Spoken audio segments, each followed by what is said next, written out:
Welcome to the Worthiness Blueprint. I am Ness Miriam. This is where we talk about budgeting, investing, saving a little for the future. I'm going to talk today about, the mistakes that nurses make or healthcare people make or nurse practitioners make when it comes to money issues. So money mistakes that we make. Mistake number one is lifestyle inflation. So here, oh yes, I just graduated from nursing school, got a big time job or nurse practitioner job, got a big time job, so I need to flex a little bit, right?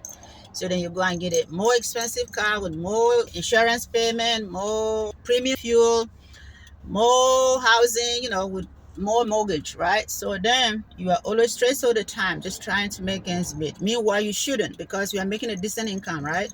But you know very well that we healthcare people, you will make a decent income. So we shouldn't be stretching like that. So look into not going into lifestyle inflation. Hello, no lifestyle inflation because that will really mess us up. Mistake number two is no budget system. So you don't have no system. Mental health math, or rather mental math is not a system. Oh, always have a system where you know what your expenditures are, what your total income are for the month. Okay, you don't want to just be working, spending, shopping, doing everything. Because what if you fall sick, or what if you miss work, or you don't go to work those days? What are you going to do? So always remember that. Mistake number three is when you don't have a emergency fund. Emergency fund cannot be overemphasized. Always have an emergency fund that will take care when you have a flat tire. Those are our own houses. When there's a plumbing problem, when there's a AC problem. At least you have something to fall back on. Yes, you could use credit card, but the credit cards, you use $100 before you know that $100 is what, 150. Before you know it, it's tagging up. But of course, if you are the kind that you use your credit cards and then you end up just paying the balance at the end of the month, then no problem. You can still do that. But again, still have that emergency fund because it also gives you also that peace of mind. And I know you are making good money to do that. So let's not have no excuses, okay?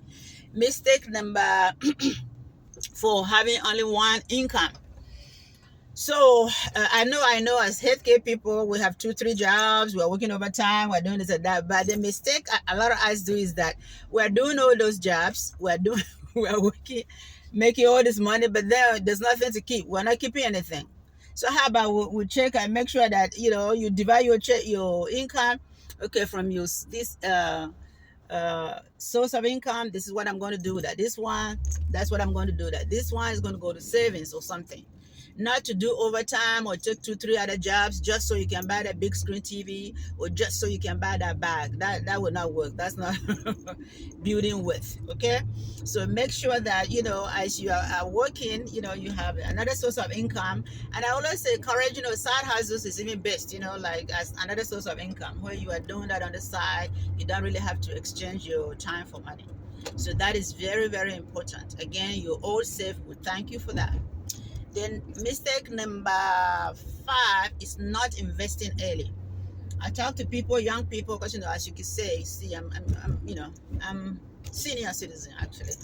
So I'm talking to young people. Oh, I'm just in my 20s, 30s. It doesn't matter. Even when you are 18, that's a good time to start. Okay, and I'm not saying that to discourage you. If you haven't started investing yet, it's fine. Get your financial literacy going and start investing. It doesn't matter if you're 18 years old. And if you haven't started yet, the next time to start is what, today. So don't forget that. Of course, I'm sure you are already investing in your employer 401k if they have one, or 403b, or any of the other alphabet soups, right? Because you're planning for your future. Okay, because there will come a time where the energy is no longer there. You need this money to survive.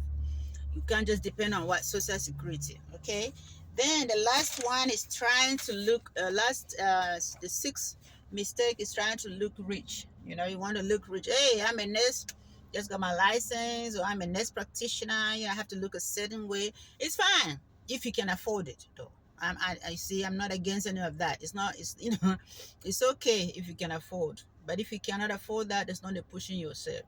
Because the biggest thing is for you to start building with, thinking on the future, generational with trying to let your money grow, so that when you get to a stage where you cannot even work anymore, you should have something to fall back on. You can't just depend on, oh, I'm going to get social security, or I'm going to get this government money here, right? So you need to start looking into that. Anyway, my people, thank you for hearing me ramble and all that. We're going to continue with this worthiness blueprint. Again, don't forget to subscribe. Make sure you like this video, comment, share with others, because it's all about building worth as a healthcare provider. You know, you cannot be taking care of other people and then neglect yourself. Okay, so see you back in another video. Have a great day.